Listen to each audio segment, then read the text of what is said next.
Oh, you know I couldn't just let Archon rap. Yeah, you know we about to take him to Sanctuary right All now, the way right? to Sanctuary. Cause it's a hardcore life for us. Yeah, it's a hardcore life for us. Instead of damage, we stack a bit. And never dying, cause then that's it. Yeah, it's a hardcore From life. standing in New Tristram waiting, from rocking some of the best in sloth that y'all have ever seen, from dodging some of the craziest affixes Leaks have ever had. I cleared the riff, I got a gift and a blade of prophecy. You know me well from slaying demons in the burning hells. No fate of the fell, I'm hoarding all of my material still. Then seasons drop, now all of my friends are running greater rifts. They don't stop, I stayed up too late, lost my mind and ripped. Oh my god, but do you think that will make me quit? Of course not, just maybe pull the YOLO back a bit. Don't get stumped, I'm back on my grind, got up to 70 quickly. Replace my gear and taking 9-ball with me. Archon 2, cause that'd be pretty nifty. And if you're with me, scream Kadala, give me legendaries. Baby, I just got added to this Westmarch crew. Westmarch, what I think Ogchild is compelling you. Let's start the show.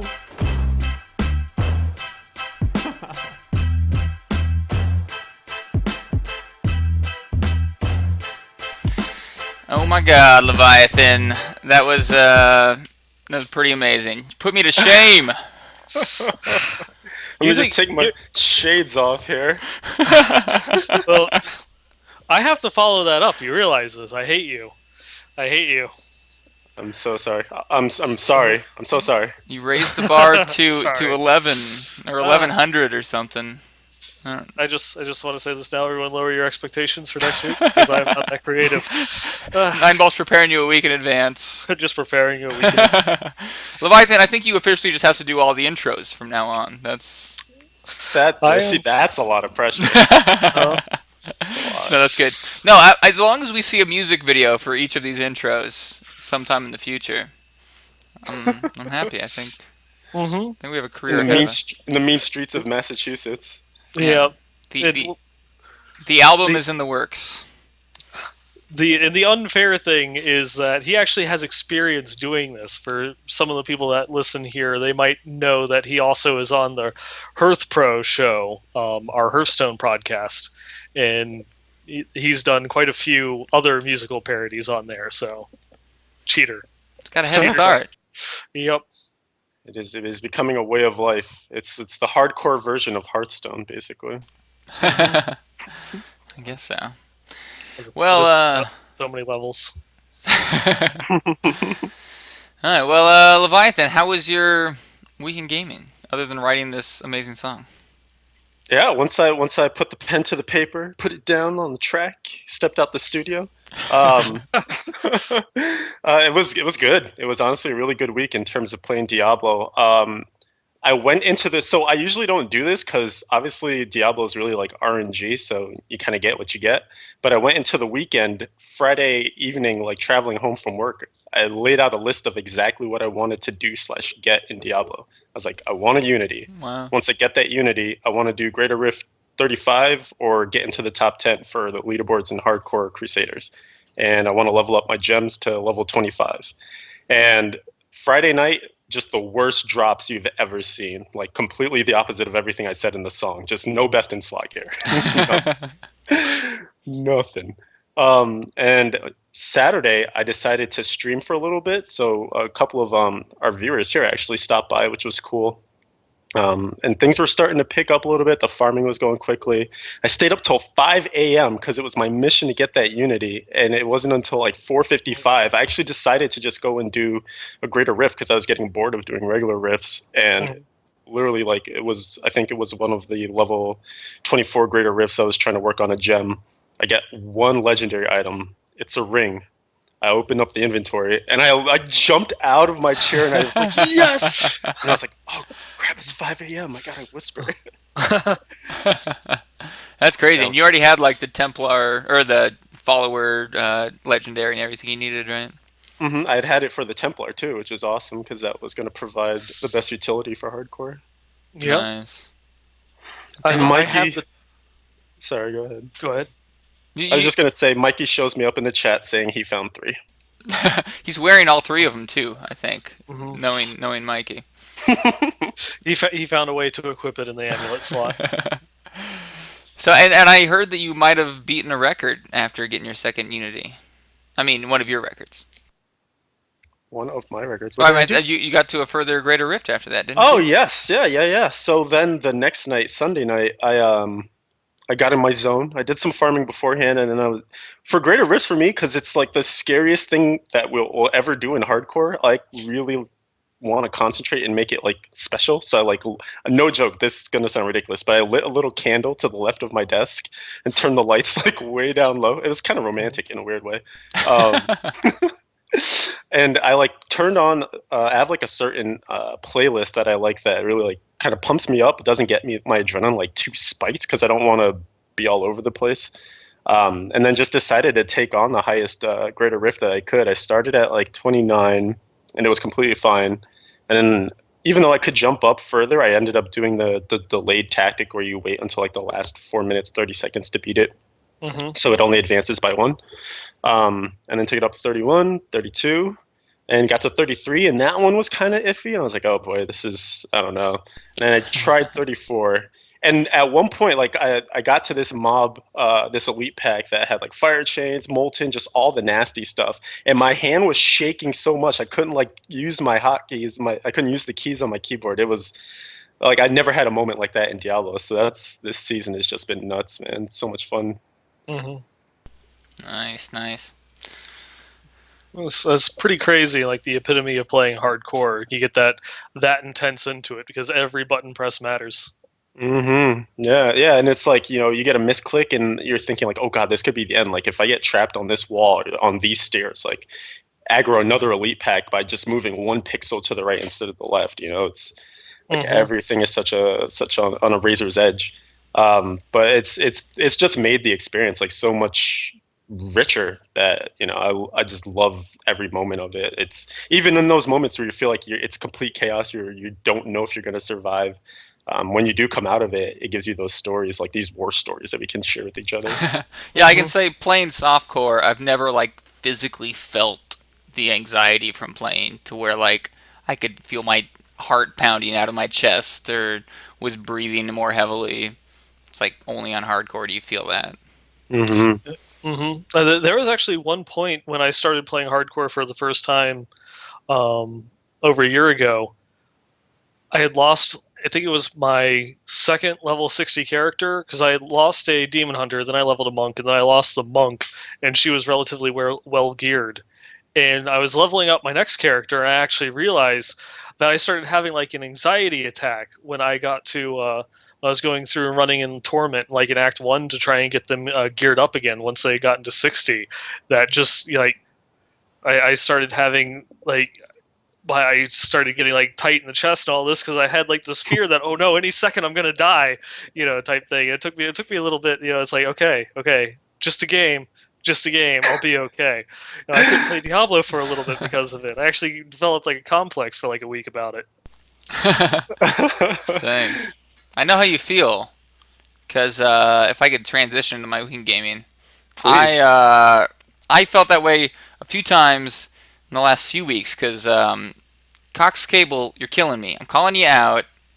Cox Cable, I'm getting like 2 megabits down, paying for 60 something, and it's really hard when it's like in and out, because I'm in like Torment 3 or 4 doing Greater Rift, and then 2 seconds go by, no connection. Those are the longest 2 seconds of my life. Oh god. I'm like, when's it coming back? I don't know. Am I still there? I mean, it feels great when it finally does come back on. So And you're still alive, yeah. yeah. Yeah, there was a few times where it just got so bad that I switched over to play some WoW, because we were talking pre-show. If you're doing looking for raid on WoW and you AFK, it doesn't really matter. No one notices because No. the other half of the raid is doing the same thing.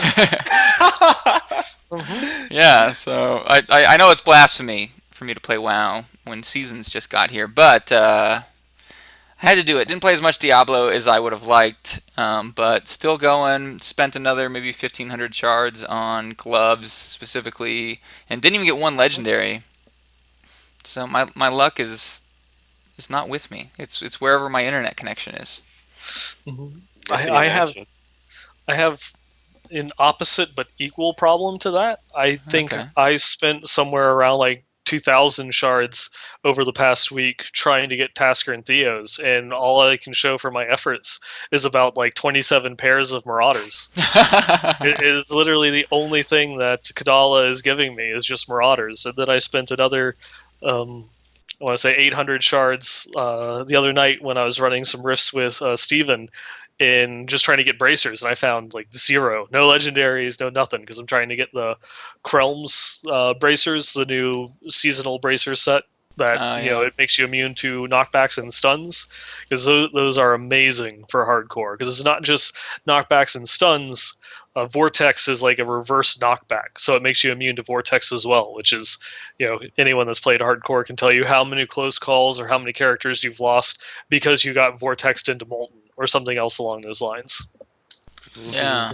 That's pretty. So, do Yeah. you have any like amazing pairs of Marauders at least? I have an okay set of trifectas. I think it's like 6% attack speed, and then the crit chance and crit damage are okay, and it's 749 dex.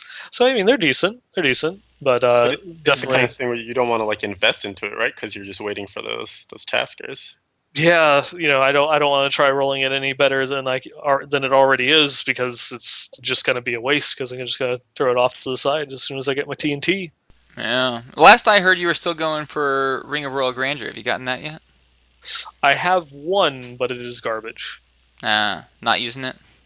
No, not using it, because I have a bad pair of Tasker and Theo that Minerva was nice enough to give me when we were running at one point, but just it's such a downgrade using this really bad pair of Tasker and Theos combined with a really bad Ring of Royal Grandeur. It doesn't do me any favors. I was doing some DPS tests with GOM, and I was doing worse with the attacks with the Tasker and Theo set, just because I was losing so much crit and crit damage that even though I was gaining the attack speed, it wasn't enough. And I was at that point where I'm at like the worst break point to be at with the amount of attack speed plus the Tasker and Theo, where it actually the cooldown of multi-shot increases and the cooldown of cluster arrow stays the same. So it doesn't actually do anything for me. It gets more regular shots in, but it doesn't use any of my spinders better. Gotcha. Interesting. Yeah, I've been going for my Firebird's gloves, but I really don't know if it's going to be worth it because I don't get the fire damage from Mage Fists, and I would also lose the fire damage from my offhand because I'd be using Mirror Ball. But I just can't find a good build without having my 2 Hydra wand. I've been using my Disintegrate, but it's just not. It just doesn't feel great. So we'll see. Hopefully, I can get a good pair. May the RNG be with you. Thank you. Yes. But anything else in your week, Nineball? No, that was about it. Yeah, I've been playing a little bit of Diablo with Leviathan here, and other than that, over the weekend, I played in my Warhammer 40k tournament, lost my match. I'm still number 1 in the league, but the league's ending this week, and there's a couple of people that could easily overtake me for the number 1 spot. Which for when the league ends, we're taking the top 7 players, and the rank 1 gets a bye. So slightly. That's going to be cool. I'm hoping to do well here in this last week and in the next week when we have the top 8 play. Nice. Or top 7, sorry. Yeah. Did you get some Destiny in? Very little actually. It's been 1 week and I'm only like level 11. There you go. Seasons are strong. Yeah, they really are. I've been playing a lot more Diablo than I have Destiny. As much as I love the game, it's a great, awesome game, but it's just I'm gonna play Diablo. There you go. You've made the right choice, son. Nice. Well, let's see. Did we want to start off with the news or with more of a discussion? I say let's go through the news real quick since there's not a terrible amount to go and talk through. All right, good call. You want to start us off? Sure. We go through One of the big things that should probably be thrown out there that people have been noticing is a couple weeks ago they made a hotfix that said that cesspools were removed from the Greater Rift ladders. The specific reason that it was removed is because on that map, mobs would spawn at the very entrance. So you would zone in, and you already had things on which had the chance of having an elite pack on you. Everyone, of course, has experienced like say zoning into the graveyard, taking 10 steps in and having 3 elite packs aggro onto you, but you still have that opportunity to take 10 steps. In the cesspool, they literally are spawning right there at the zone-in. And this has been killing people. Obviously, it's a pretty big issue for hardcore than it is for softcore, but it also makes it really shitty for no matter what realm that you're playing, because you have nothing that you can do. You start that level with having mobs attacking you. What are you going to do? You zone in and you're dead. And they are supposed to have been removed, but they haven't been. They're still in the pool, so that hotfix is still pending to hopefully grow and get that taken out at some point. Yeah, and maybe I missed it, but they, as far as I can tell, haven't been a blue post about the cesspool still being in there, have there? No, that one actually did get addressed recently by Nevelistus. I believe that they updated the hotfix listing and they took it out of the live hotfix, and she also put the word out on Twitter about it, that it's still in there in the Greater Rift pool, although it's rather rare. I've not seen it. I haven't run as many as I'm sure a lot of other people have, and since that hotfix went live, but it is there. Yeah, I hadn't encountered it in Greater Rifts. I was definitely still seeing it in regular Rifts. But what was interesting is all the times that I saw in regular Rifts, as far as I can recall, there was like a nice amount of space at the door. It wasn't actually like the mobs jumping on you anymore. It could just be complete coincidence, right? But it was. I mean, if you think about just the impact that something so small like that could have on a Greater Rift run. I mean, if you're at that edge where you need another 30 seconds, to get to the boss and take it down, and it's going to come down to like a 1457 clear or something, and you lose all that on just zoning in, and you don't have like an SSD, or even if you do, you're still dying. I'm thinking about softcore, of course, and even in hardcore, it's way worse. It's just a crappy way to go, a crappy way to lose a good rift. Yeah, for sure. Yeah, I mean, I've seen, even not on cesspools and other ones, I've gotten to the situation with my horrible internet that by the time the loading screen was done, I was getting attacked and had been hit quite a bit by the time I was able to fight back. That's scary. Yeah. Heart attack waiting to happen with every load-in. Yeah. Nineball, did you see there was some community talk about farming non-torment legendaries? About how you might have a better chance of getting like Tasker and Theos, as an example, if you're farming on non-torment, because it's the other torment-only legendaries aren't part of the loot pool. Do you have anything? You think maybe if you're only playing on Torment 1, you think it might be worth it to drop down to normal to get some of those? Not really. Because you have to take into account that your chances of getting a Tasker and Theo are so unbelievably rare anyways. Just merely dropping from Torment to non-Torment, you're taking all of the set items out, but your chance of finding the Tasker and Theo isn't jumping up that much, because it already is still the rarest gloves. You're still going to be finding a lot of the other gloves before you find Tasker and Theo, and you're going to be finding a lot of non-glove legendaries. You're cutting so much out of your potential pool to find items than you would be just continuing to farm the higher level torments and spending more shards at Kadala in order to kind of target in on trying to get that one particular item. Yeah, I think you're right. I mean, if you're only farming on Torment 1, you probably still need a lot of legendaries anyway. And if you already have a lot of legendaries, you could probably farm on the higher torments. And at that point, dropping down to normal is like a huge loss in the amount of legendaries you're getting, as well as blood shards. Yeah, I would agree. I would agree with that. Yeah, it's slight by taking the other things out of the pool. It's a slight increase in the chance that you'll find it, but it's not significant enough to, cut out everything else that you can find. Unless you have best in slot for all your other set pieces and you really don't need anything else, and you can just run through it. Maybe by all means, use your time as you will. But I think it would still just be better off for all intents and purposes farming on the highest difficulty that you can manage safely. Yeah, makes sense. Do you guys want to tackle any others? Well, there was another one that Zhang Yang was actually talking about on the forums recently about pet survivability. This one we've actually had a couple viewers, send in questions talking about how bad it feels trying to play a pet-based witch doctor at the higher greater rifts, because they just all of your pets die. They get one-shotted by environmental effects, molten or regular melee attacks from the mobs once you start getting to greater rift 30 and above, because your pet survivability was only scaled around Torment 6, and after you get above Greater Rift level 26, you run into hugely ramped up damage, and it just isn't continuing up with that. So they're going to increase your scaling of your defensive stats with the pets. Or actually, I think I'm saying that wrong. Is what they're actually going to do is they're going to add modifiers that will further reduce the amount of damage that your pets take based on the type of attack that it is. If it is a non-dodgeable attack, then it will have like drastically reduced damage. So melee attack, electrified, things like that. It's not something that is AI can dodge. It's going to take practically no damage from. Whereas certain other attacks, it won't.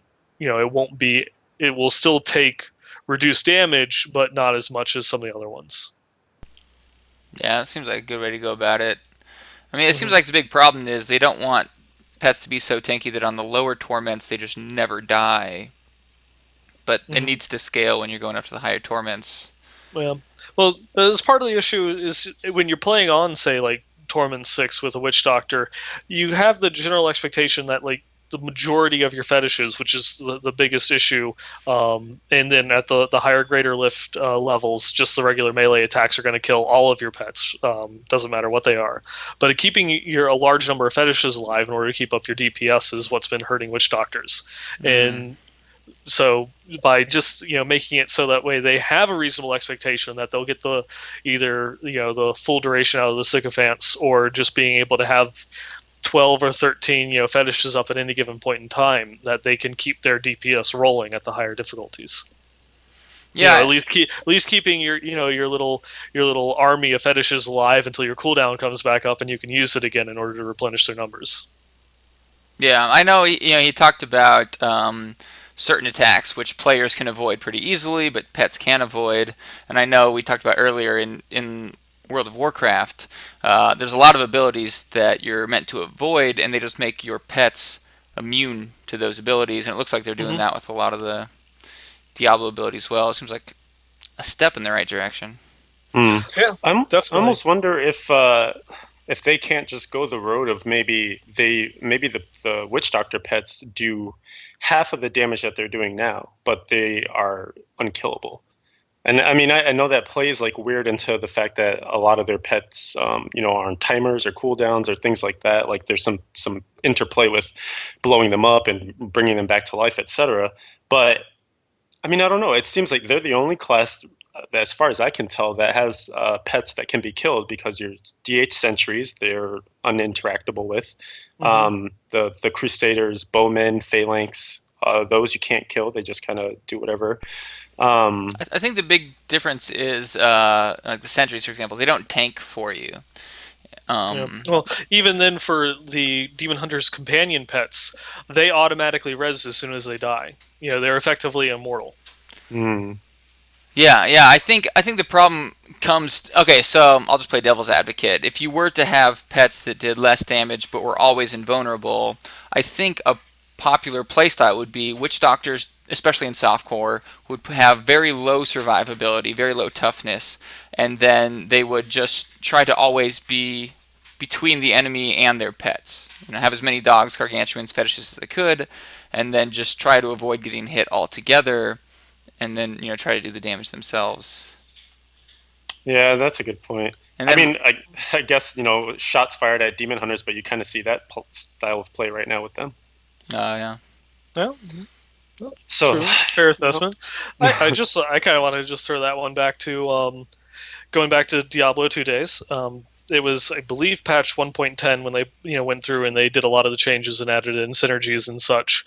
When a summoner necromancer turned from being kind of like a laughing joke in hell difficulty because everything one-shotted your skeletons and they did 0 damage, to 1.10 came in and they actually made your skeletons survivable. They cut down drastically on the number of skeletons that you could have up at any given point in time, but the amount of damage that they did was ramped up, and their survivability, like their HP and their scaled as you increase from nightmare into hell. That might be something that they have to do with witch doctors as another like kind of level of protection, is make greater rifts have some sort of built-in coding that as you jump up in the greater rift, that it gives a little bonus to the scaling of the survivability of your pets. Yeah, I You know, like so that that way, idea hmm. a lot. that way, yeah. So if you have it scale properly, you can not have it scale perfectly where it just, as you go up in your greater rift, it just gives you that much more survivability. You have the survivability stats scale back not as high as the damage increases, so that way as your greater rift level increases, you're still taking more damage. And so you still have to worry about making sure that you have enough survivability on your character to raise the toughness of your pets. But it's not something that, jumping from 30 to 40 and you just expect none of my pets are going to live. It will go, on greater 30, my pets are basically unkillable, and then greater rift 50, yeah, I haven't changed any of my gear and they're getting, two-shotted, but I can add on a little bit more resist or change some of my end gems for resist. And now it's like 4 or 5 hits to kill them. So it gives you a little bit more that you can play with. Yeah, I really like that idea. First of all, I apologize to listeners. I know Nine Ball's becoming a little robotic. I think it's because my internet connection's a little wonky right now, as I was talking about. But yeah, just to put it in other words, what Nine Ball is saying, I think what you're getting at, the idea would be, for example, if going up one rift level increases monster damage by 10%, maybe they just give you an invisible buff to your pets to have 5% additional toughness. Yeah, essentially, that would be the nature of it. Yeah, I really like that idea. I mean, it seems to address the problem specifically that they don't want to make pets more buff in general. It's specifically a problem with the higher rifts. They get to a point where it's just unrealistic to keep your pets alive. That seems like it would. Yeah, it'd be a fix that would work. I wonder if they'll go that route. Mm-hmm. Very nice. All right. Next blue post. You guys have one, or should I grab one? Yeah, because we're on the topic of pets. So there was this other issue that came up that someone noticed where in Ubers they were trying to farm up a beautiful Hellfire amulet, get that free passive on their amulet slot, and it turns out that if the Crusader pets, the Bowmen or the Phalanx or any of those guys, if they get the killing blow on the Ubers, no organ drops. Which is kind of awful. You go through all that key farming, you get the realm of evil or destruction or whichever one you need. You go in there, you survive the fight, you feel really good, and then it's like, hey, wait, what? No, Where'd my loot go? I thought it was guaranteed on T6. What's happening? Mm-hmm. So yeah, that is a bug right now that they will hopefully fix sooner than later. That's what you get for playing Crusader. What do you mean, man? It's so good. No, I'm just jelly. Mm-hmm. I just want those We hammers. just gotta dial back the. I know, right? We gotta dial back the OP-ness just for the end of the fight. We gotta what? keep demon hunters ahead somehow. Sorry. Yeah, I'll grab one here because we don't give a lot of love to our console players because we're all PCers. Or whatever you call us. But on console, they have a system called the Nemesis system, where if one of your friends gets killed by a mob, it'll appear in your game as a purple monster and try to kill you. And I actually haven't seen the system yet. Sorry for being a console noob, but from from what they're saying, the Nemesi, the I don't know, Nemesis, they're really hard, but they give the same loot as an elite pack would, and so it just doesn't feel that great. And I think it's supposed to be like a reward for playing with your friends. So that boggles my mind that they would make the drop rate the same as elite packs. But what they're saying so far is, we know it's an issue. We don't know how we're going to address it yet. So it seems like either the Nemesis are going to get harder, or the loot's going to get better. They just haven't said exactly yet. Mm-hmm. Yeah. That is really cool that they are, going and fully supporting the consoles, and they're going to patch in stuff like that. Because even just a few months ago at PAX, when they were talking about it, they were saying they have no plans for patch support. It's just going to be, the game is going to be, they're going to make it, they're going to get it to a point, it's going to go gold, and that's it. But you're seeing a lot of love for the console players in Diablo. Yeah, Good. yeah. It's a good thing. It's a very good thing. And I still see a lot of clamoring here and there too about, when are we going to get our 2.1? Like, I don't know if Nevelistis is here, but I'll see her get tagged in some tweets from time to time. And, she still has to give the soon TM answer.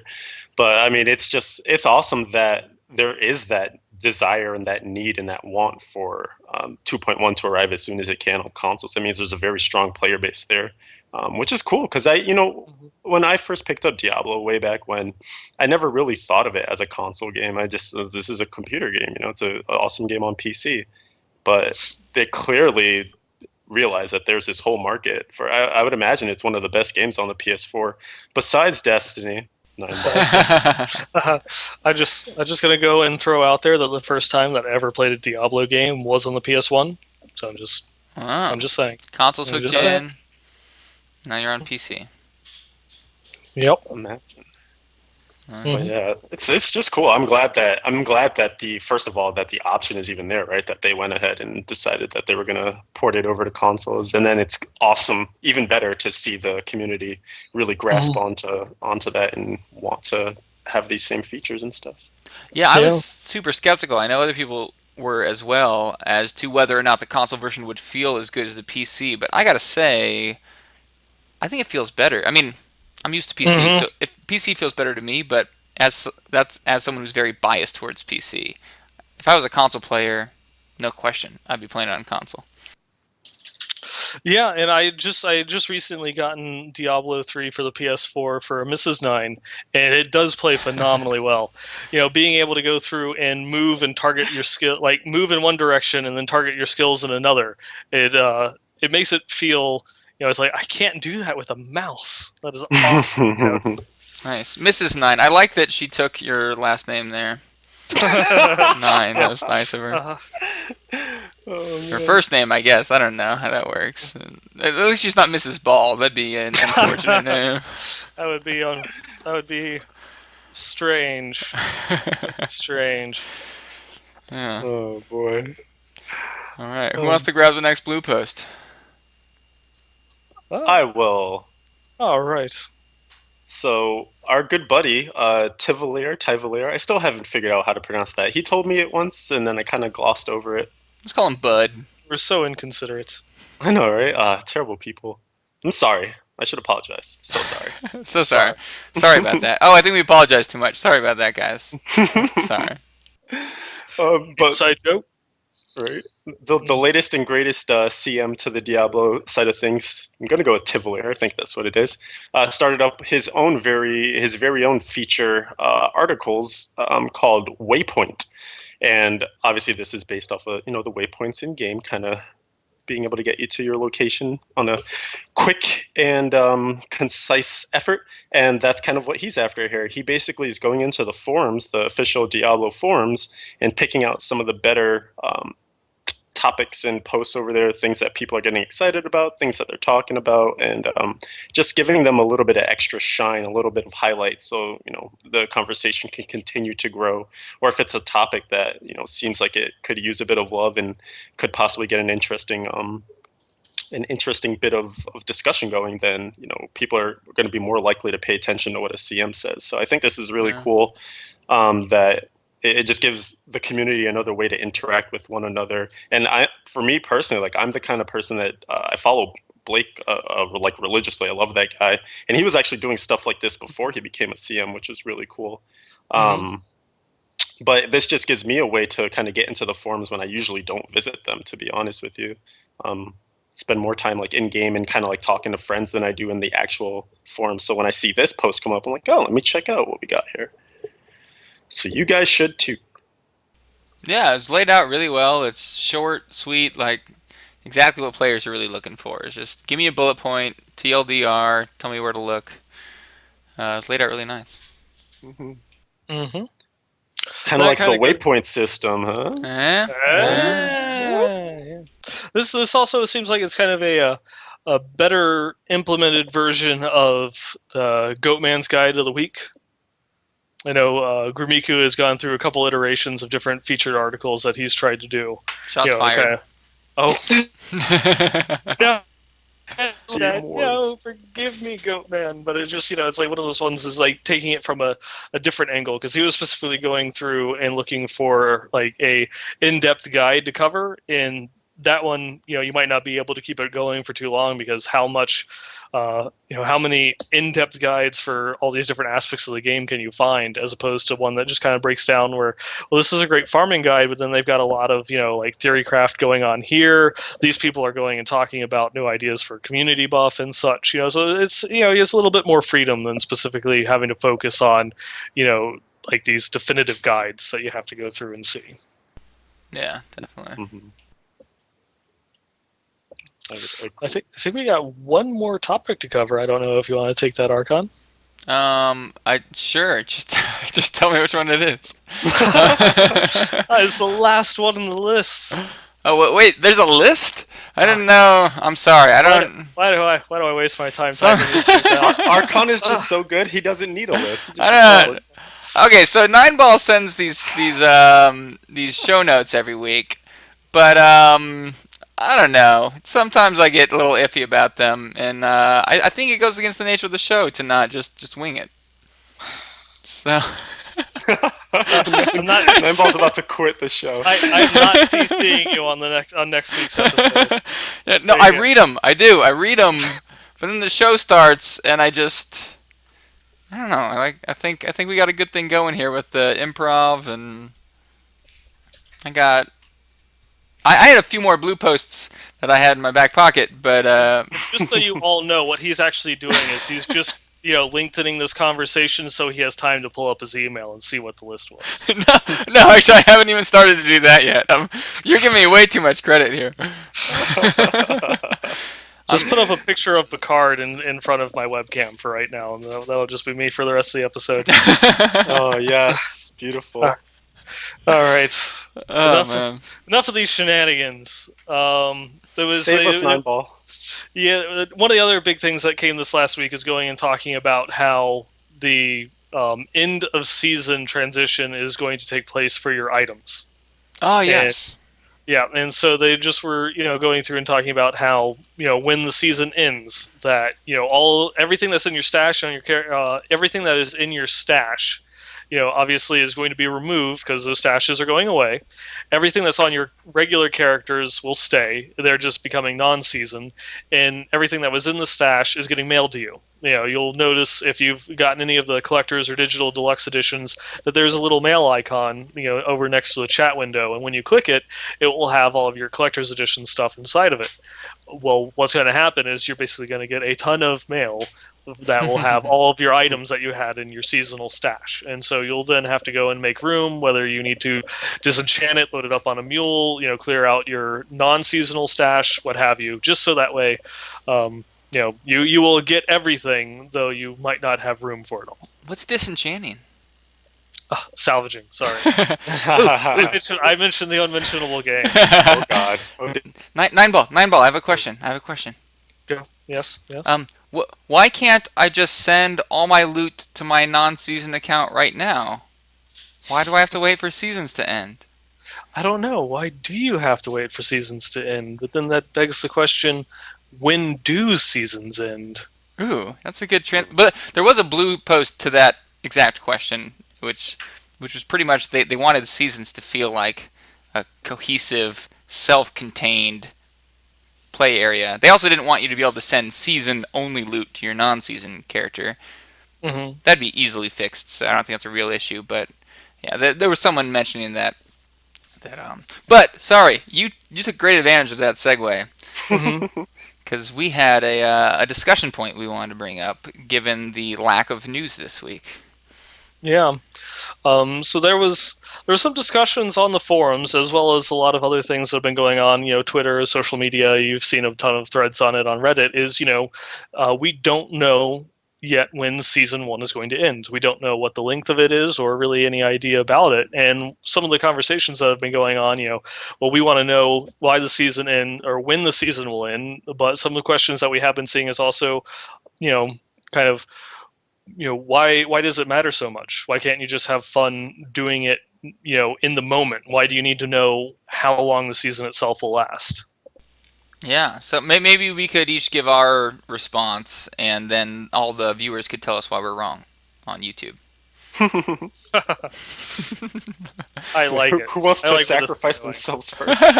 We talked a little bit about it in the show notes, and I think I thought Nine Ball had the best insight, and maybe could head us off. Sure, go ahead. We'll open with the bullet point in the list that you apparently don't read. I read it, I just don't have it during. Okay, anyways, sorry. All right. Anyways, going into it. So obviously we don't know how long the seasons are going to last, and that has actually gotten a lot of people kind of,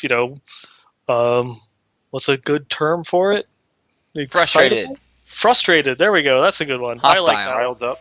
Hostile. There we go. Riled up. All good adjectives. And it's one of those ones where I was just kind of thinking it in terms that some other game that has seasons, World of Warcraft PvP.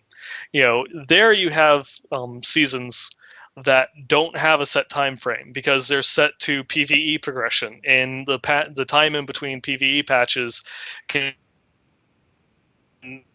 It's you go into the season with a fresh start, fresh rankings and such, and you have to go and do the climb all over again. The end goal, of course, is to try and get the top 0.5% in order to get your warlord title, your special mount, and all the other nice perks that come along with that. So you see a lot of competition in WoW PvP throughout the season, but it's focused in two main areas. At the start, in order to go through, grind your conquest points, get your gear, and kind of get your positioning within the ladder itself. So that way I have a really high ranking. It's put me up at the top, and then I can kind of sit back and wait. And then you kind of have a mid-season drop-off where there's a lot of the higher-end teams don't compete as much because they already have cemented their place like in that top 0.5%. And they don't really need to do anything. The only time that they would need to play is if they get knocked out of it, which a lot of the people that are capable of competing at that level are already there. And so the big mid-season kind of break, as it were, there's not as much competition until you get to the end of season where people become active again and they make their final pushes to get into that top 0.5%, and it adds a little bit more validity to it. And then you have the activity again, and that's one of those ones where it's like, for them knowing how long a season would last wouldn't change that at all, because they would still have that same, rush in the beginning, then during the middle you drop off, and then at the end you become active again. You would just kind of have a better idea of when it is that you needed to become active, instead of having just a month or 2 week notice before it ended. And it works well. It's been working that way for a while, and it does foster a nice competitive environment, and it's been working so far. Yeah, I felt like that example summed up at least how a lot of players feel about it, and probably the biggest reason why I would like to know. I think Leviathan might have agreed a little bit, but we'll get to him in a little bit. You'll have your time. Anyway, sorry. So, yeah, we also want to prepare, right? We just want to know how long is it going to last, because I don't want to burn myself out. I want to compete well. If it's going to be really short, then, I'm going to push through, and I'll play even when I get burnt out, because I really want to get this, and it's going to be short. And if it's going to be long, I'm going to pace myself. I think would be my biggest reason, at least, for wanting to know when the seasons end. It's cool. We already have a pretty cool discussion going on in chat right now. I was surprised to see a few people in chat saying that they shouldn't tell us when the seasons end. That they should just abruptly cut off the season, surprise us. That way, players don't adjust their play style and just can enjoy the whole season, knowing it might end at any moment. While other people in chat are saying, no, that's a horrible idea. You're going to piss a lot of players off if you just end it abruptly. Mm-hmm. I'm going to be one of those pissed off players. Leviathan, what's your biggest reason for wanting to know? So even before we get to the end of seasons, let's get to the start of seasons. I already know that there are multiple people who were a little upset over the fact that there wasn't a lot of lead time to know when the season would start. Because if you recall, we basically got 2.1, and then we were still waiting on when is the actual season going to start. And I know apparently there were people who were waiting for this information so that they could go to their work and say, hey, I want 3 days off, Monday, Tuesday, Wednesday, so that I can stay home and grind the hell out of seasons to start. And they didn't get that opportunity because it was such late notice. So already right there, it's obvious that the amount of advance notice in terms of planning is pretty key when it comes to being competitive within seasons. And to me, that's the goal of a season. It's competing and putting that aspect of the game at the forefront. Because if you want to look at the explanation that Nineball gave, you can still have competitive gameplay, without knowing when the season is going to end. But I don't think it's going to be as rich unless there's a set schedule. If you look at the NFL, the NBA, MLB, like anything, any of those, if they just ended the season in the middle and we didn't know, it was coming, then whoever's at the top of the American League or the National League is just suddenly the winner. Like, what? Mm-hmm. You're following along in that season and you don't know if you should be mounting your excitement or if you should be cheering harder or going to games because the season's just over. You might say on the flip side of that the best fans and the best proponents of the system and the seasons would just be playing nonstop no matter what anyways, because that's what they're there for. But I don't know, to me it just seems like similar to what Archon was saying, I want to be able to manage my energies. I want to be able to know this is a 12-week season. If I miss, a week in the middle because of vacation, I'm going with my family to Jamaica or something, fine. I'll have time to make that up. If it's an 8-week season, that 1 week there is an eighth of that season. That's a lot of time spent, not playing. And the nature of Diablo being an RNG game, time matters. The amount of time you have to farm and get, best in slot gear, be able to get your secondaries. It gets to a point where your secondary fixes can make or break a greater rift clear. And if you want to compete at that highest echelon, you need to know. You need to be able to plan exactly when you're going to make your final push, exactly when your gear is going to be as good as it can be, that you're going to sacrifice your possible, hardcore death towards trying to push Greater Rift 40 and maybe be at the top at that last day. Yeah, I mean, my thinking is the first part of the season, that's all I care about is gearing up. I really don't care where I am on the leaderboard, what Greater Rifts I've cleared, because I'm going to do better eventually. I haven't even spent any of my keystones yet. I haven't upgraded any of my gems because, the first part is just gearing up. I'm going to make a push for Greater Rifts once it gets to a close, but it would really suck if all of a sudden it closed before I even started to push on the Greater Rifts. Mm-hmm. Yeah, definitely. And that's just one of those other ones is, of course, going back to, the old daddy, Diablo 2, they, back then there was no set length for seasons either. They didn't announce how long it was going to be. The seasons were pretty long. They were ranging anywhere from 9 months to a full year in between the season resets themselves. Now they've normalized it and it's 6-month seasons, but you're talking that didn't come to be until, a decade after the game had been out. It'd taken a very long time before they even normalized the lengths of seasons for D2. And it was a little bit different because it wasn't quite as competitive, a few years after, D2 is out, that whole rush to gain the most experience or the first to 99 wasn't as big, as it was previously. there's a lot more things that you can compete with in Diablo 3. So I can understand the need of wanting to know how long the season itself will last, just so that way you have an idea to ration your effort. You know how much that you need to push yourself, as opposed to, well, I can sit at ladder rank 2, and drop to like 5, not really care because well, I got a couple months to go through and catch up or something along those lines, as opposed to, oh shit, I have 2 weeks left. They just dropped it on me. Yeah, just collecting a little bit of feedback here. Mikey made the point in chat that in D2 it was less important to know the end date because getting to level 99 was the biggest thing in the ladders at that point. Knowing the start date was the important thing in D2. And I got a friend with me, friend Steve here, and he was mentioning that if they were going to abruptly end the seasons, it would be at least polite of them to let us know that that was their intention. Not tell us when they're going to end it, maybe, but just say, just so you know, we're not going to tell you, so that we weren't caught off guard. Actually, yeah, that, what, I wouldn't even, stepping away from my argument, previously, I wouldn't even be upset with that. Just the fact that you would know what to expect. I think that's kind of one of the things that is driving a lot of the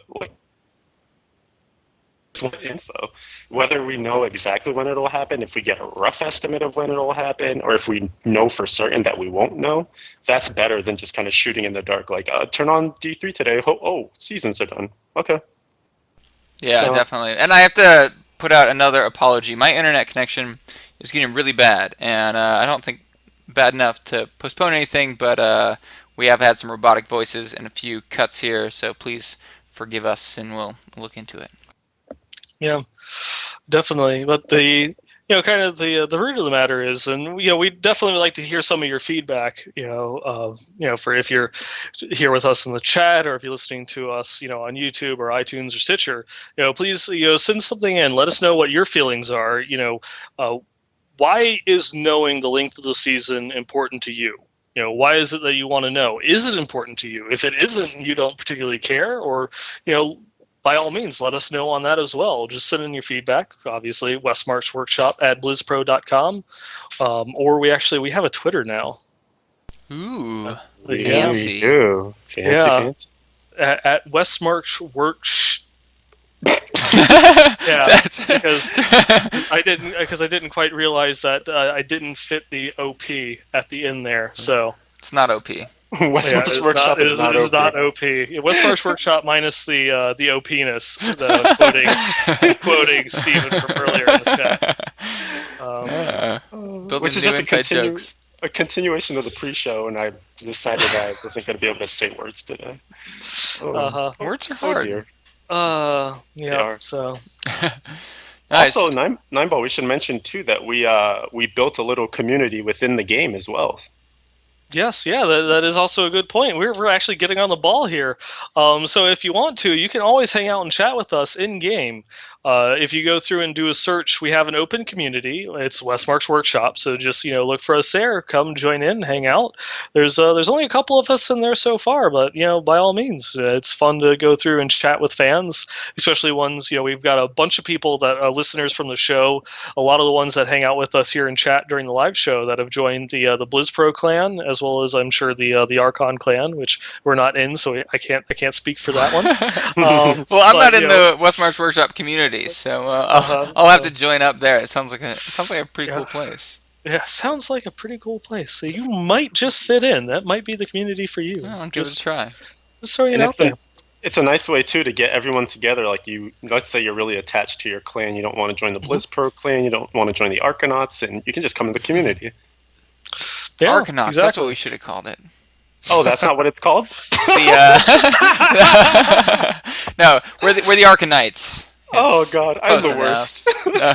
Words. It's words. Not the best day for them. That would be perfect. It's Archon and the Arcanauts. Yeah, that's what it should have been. All right, getting called down here. Yep. Their quest for the golden legendary. Right. Yeah, especially if you guys had reasons for wanting to know the length of seasons that we didn't talk about. like, please send us in feedback, because that'd be really interesting. We were racking our brains pre-show, and that's all we could come up with. But we've talked about that a lot. Like, it's kind of like known that people are struggling to figure out the length of the seasons, but this is our first discussion really on why. Mm-hmm. Yeah, I'm very curious, just different mindsets, because I'm very familiar with my own point of view on it, but it seems like everyone that I ask kind of has a different, reason for wanting to know or not know, or just not even, being a bit ambivalent, saying, if I know, I know. Yeah. Very curious. Curiouser and curiouser. Yeah.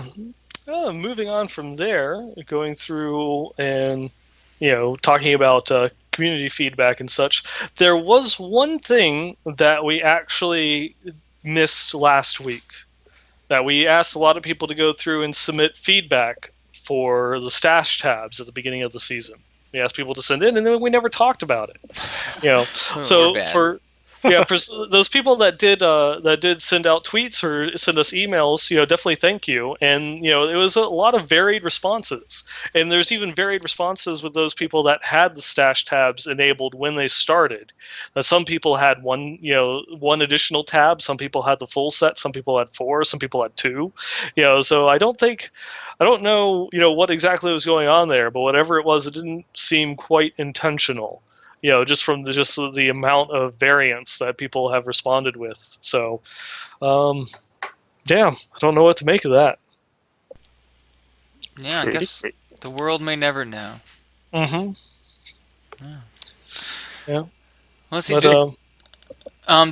Sorry, go ahead. Sorry. No, I was just one quick point of, it kind of lends more credence to the fact that some of the people in the chat were saying, like, season 1 really does just feel like a test season, and we're having these discussions like, why did people get some stash tabs and some didn't? Why don't we know the end of the season or how long they're intending to make them in the future? And I think that just lends a little bit more of support for the fact that it's still a work in progress. Like, I bet that the trials system will change. I bet that we'll maybe know the length in the future from the outset, and all sorts of iteration will occur. Yeah. No, definitely. Yeah, I hope they have bigger plans for future seasons. I really hope that it's not just each season has new legendaries and maybe it's a different length. Like, I'm assuming that the seasons are going to launch with new patches. I really hope they try some radical things. I really hope they take the opportunity to take some big risks, knowing that, especially if they decide to have the season short, they could minimize those risks by saying, hey, you know what? If it doesn't work out, the season's going to be over soon anyways, and we can move on from this horrible mistake we made. Mm-hmm. But I think a lot of players would agree that they've played it really safe in the past, where with how much testing they'll do on an idea before they actually implement something that's going to make a big change to the game. Mm-hmm. Yeah, even I think it was maybe Sunday afternoon or maybe Saturday, Nineball and I were playing the game and just kind of chatting about stuff. And I came up with one idea. I was like, what if they actually had a season where they turned off all the main sets, like they just did not drop, so you couldn't get the cons, you couldn't get a Marauders, you couldn't get, I don't know, Jade, and you were forced then to wear your what would be considered the second tier set, so a Roland's for Crusader, a Nats or a Shadows for DH, and so on and so forth. And it would actually be kind of cool, because those leaderboards might look super different than a previous season where all the sets were available to, and they could collect some valuable data that way to say, all right, which class is in need of like a second or third build that works, or another set that's going to enable a different style of gameplay, who's lagging now that we know there's these OP sets no longer dropping. It could be an interesting way to change, and that's just a bottom of the barrel idea too. They could do so much more. Yeah. I really, when we were talking about that, I really like that idea because you're forced to use what's second best. Because everyone always goes through and focuses on like the top thing, and then slowly refining it. Marauder's six pieces is just a great example of that. Is how can I take this extremely powerful build and then just slightly tweak it to get even more out of it? It's like what's the best item set, and all the focus is mainly just what's the best item set or skill loadout in order to make this particular thing work to its maximum efficiency. But if you were to remove that, everyone is just kind of have to go back and it's like, well, cluster arrow was the best thing beforehand, but is there anything else that we can go through and do with some of the new items that have been added in since Marauders have taken over that might be able to be better or surpass that? Things that you can do with like little pieces of No, just cluster arrow OP. just cluster arrow OP. No, I really like that idea. And maybe on a similar note, I wonder if they just got rid of all the sets for one season, what would happen? I have really mixed feelings about there being a certain set that's considered the best for every class.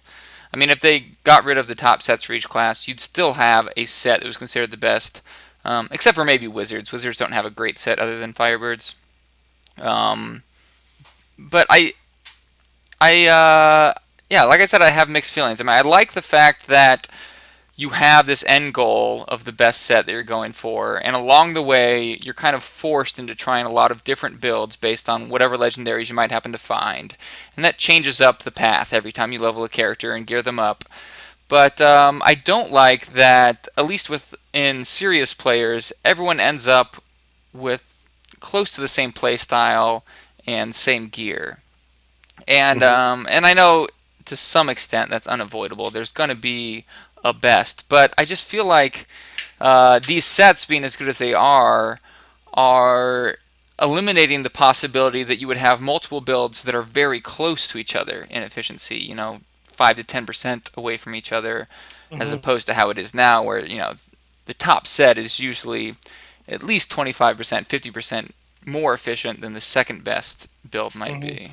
Like leaps and bounds. Yeah. Yeah. I mean, what do you guys think? Do you guys agree with the one best set, or you think there should be like competing builds? Should Blizzard orchestrate those builds so there's like a set number of them, or should the goal be to just balance all legendaries so that it's players have more freedom as to what gear they use? Well, some of the comments that they've said that they would like to, just going back to Demon Hunters again, that Marauder's six piece is like a nice reference point for them, that future sets they would like to equal that in power. They don't want to go through and nerf it, but they want to make things that are equally as powerful. And if that is the case, that would be great. I would love to see more options without taking something away, even though dealing with a season where you're not actually taking something away from your character because you have to create a whole new character and gear them up all over again, it's not in the equation to be taken out. But if you're adding things in to make them comparable to what's already there, does make it a lot more interesting. Like, just because right now all they'd be able to do is like little things like Krelms, which at first glance I wasn't really impressed with, but actually going through and using it in the season itself, it's my favorite item. Those bracers are just godly, but they'd have to do little things like that. You'd have to make belts or bracers because you can't touch any of the other set pieces. I should say you can't touch any of the other item slots because those are all set pieces. So you'd have to, make something as equally powerful as it from the beginning to even give people the chance to use something new that's being added into the game. Yeah. Yeah. See, it's tough because certain classes have it, that they're very tied to their set. And it kind of enables only one style of gameplay. And then for me, coming from the side of the Crusader, I feel like it goes both ways in terms of what Archon's saying, what Nineball is saying, because in Archon's corner, it is like the set for Crusaders. The Roland's was just introduced, and I feel like once it gets a little bit more love, like I'm not sure if they'll change it or if they'll just add items to make it better around it. it might compete a little bit more, but it takes a lot more work for that set to even match up to a cons and just what you lose from it. But the beauty of in a cons is that you add a couple of supplementary items, like they added the Unrelenting Phalanx Shield, and all of a sudden you could still wear a con set. It's the set, but it's not limiting you to, I now have to use Akarat's Champion and then this skill that buffs it, this skill that buffs it. Like, because Akarat's is such a utility skill, it really just opens up other builds that once you get certain legendaries that aren't part of the set, that makes you, able to use a new build. So now I could be a Pet Crusader. If I go with a Fate of the Fell and, like a Hell Skull, then now I'm a Holy Shotgun Crusader. And so it's not necessarily the set that locks you into the build, but once you get the set, getting the other pieces of gear that are available to create the build. Yeah. Other classes to get to that point too, where it's like maybe there is that one set you're chasing, but once you get it, it doesn't say that you now have to put sentries everywhere. Mm-hmm. No, yeah, I really like that. I think if I could summarize my point, it would be I love the journey, but I feel like the journey climax is way too soon right now. Nine Ball got his 6-piece in 3 days. He's an exception, but no one should be getting the best part of their build that soon, in my opinion. Like, I understand you're never going to be able to balance multiple builds to be exactly as efficient, and you're probably never going to get to the point where there's 12 builds that are even close to each other, because there's just so much math involved. That's a lot. It's asking the devs a lot. But if we're going to have 1 to 3 builds that are considered the best, then make the journey take a long time. Find the climax of the journey. And I know it's going to depend on how much you play. Maybe right now, if you play really casual, it feels good because the climax comes late. But I feel like it needs to be pushed a little bit farther back to where even the most hardcore players have to play at least a month before they're getting to that point. Because the players that put in a lot of time right now, save for some crazy people, are getting a little burnt out once they get to that climax. It's like, wait, I just got the best thing I can get. What I have to look forward to is now much lesser. But I like what Leviathan's saying. If they had 3 or 4 sets that were really good for each class, but then they added legendaries that filled the other slots that set isn't filling, that worked with the set and changed it into some new builds that multiplied what that set's already doing for you, and make those legendaries really rare or otherwise really hard to get. Maybe you want some predictability there, so maybe you have to do X, Y, and Z before you can get this piece, but have a really long-term goal you can work for, where even if you're playing a month or two, you still have things to look forward to that will make more than a tiny difference, that will somehow multiply what you're already doing. Mm-hmm. It just feels like at a very early point right now, you're just min-maxing, and you're just trying to get a little bit better numbers wherever you can. Yeah, it's weird because I don't know. I've seen a lot of positive response towards the rate of reward that's been in seasons right now. Because I think we can say without a shadow of a doubt that it is increased from what it was prior to 2.1. Oh yeah. I have a little bit of a doubt, only because it's really unlike Blizzard to not say that they increase drop chance, but I agree it does definitely seem like it's higher. Well, what other feedback into that would possibly make it so it was the same but it feels more rewarding? Is there anything that is could be a bias there that we're just missing? No, the only thing we could be missing is that our circle has gotten an especially great amount of luck. Which I know is unlikely, so I mostly agree with you. It probably is higher. I guess more than anything, it surprises me that Blizzard wouldn't say, oh, by the way, you get a better drop chance on seasons. It wouldn't be unheard of for Blizzard to do that. It's not just seasons. I guess kind of using this as a way to jump into some of the fan mail that we've gotten so far, but we did get a rather lengthy email from one of our listeners, Horace, and one of the comments that he said, that he specifically pointed out, was just the increase in the drop rate since 2.1, and he's playing non-season. He's not playing on the seasons, and he's even noticed the significant uptick in the amount of drops that you've had in 2.1. Oh yeah. Maybe it is just gone up since 2.1. I think it's really likely. However, anecdotal evidence from a single person, I don't think is a good enough reason to believe something's happened. Otherwise, reading the forums, we would be changing our mind every 3 seconds. That's very true. Yeah. Yeah, it'd be interesting to do some more research on. Agreed. Yeah, I don't know. It's so difficult because, like a lot of people in chat are saying right now too, it depends really on how much you intend to play. Because I almost wonder if you should just ignore the people that are going to grind the hell out of the game, because they're going to get the rewards whether it takes them 1 week or 10 months. They're grinding it because that's what they love to do. They want to min-max their sets as much as possible. They want to play as much as possible. And so maybe you make the game feel at that sweet spot for the player that's going to log on and do a couple of hours every night, so that by the time a duration of a season perhaps is over, they've been able to, like you said, kind of time that climax to the point where it's like 3 or 4 days before the season ends, and they've just completed their set, and now they can say, all right, I'm just going to grind greater risk for this last bit of the season. Or if they're not playing seasons too, then they can just say all right, it feels like a strong progression of 4 months, and now the next patch is coming and there's going to be more items that I can wait for. So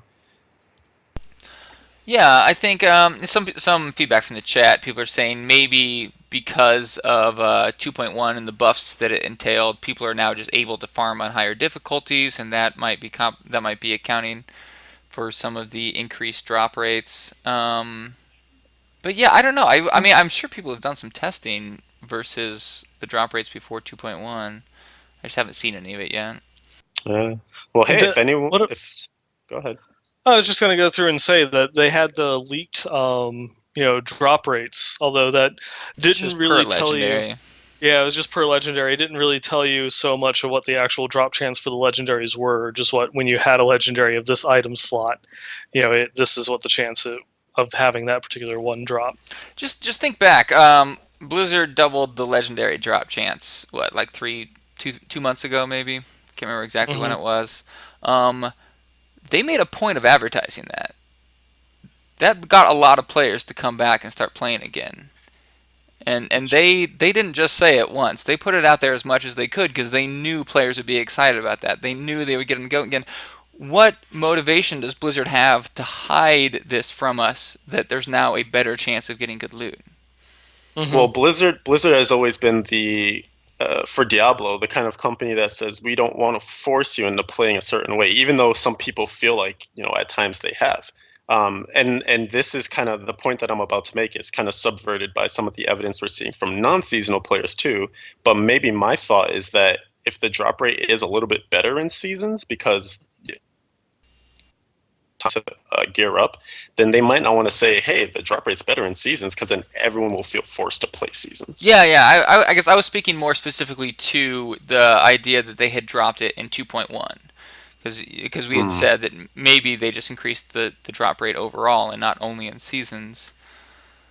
Yeah, so with that in mind, then I guess there wouldn't really be a reason to not say, hey, it's going to be raining loot.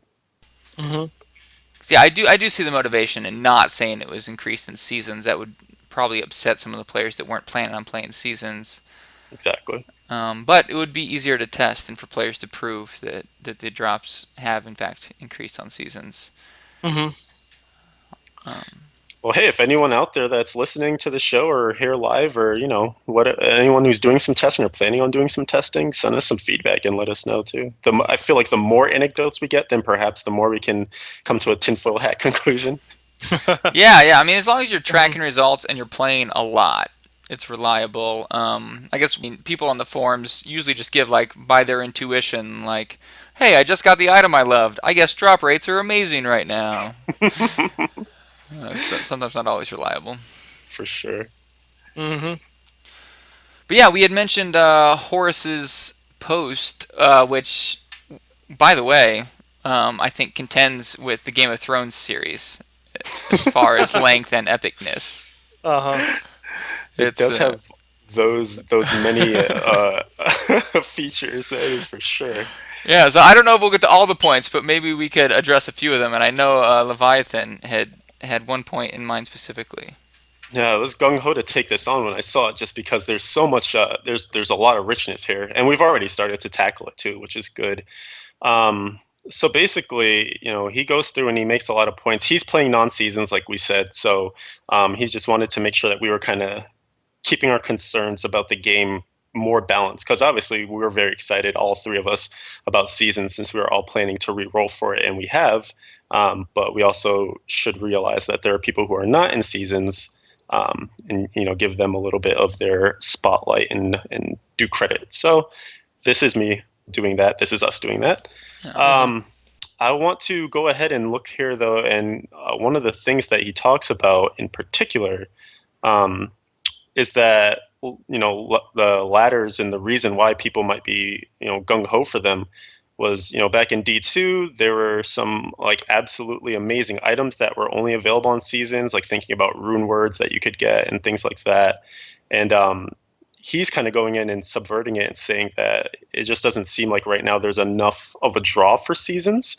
And so it doesn't make sense for someone who's built up like a Paragon 600 or anything like that to abandon their main character and take on seasons. And I don't know, I had heard some people saying this, like one of my closest friends, his birthday today actually, and if he's listening, Alexei, happy birthday. Yay! Yay!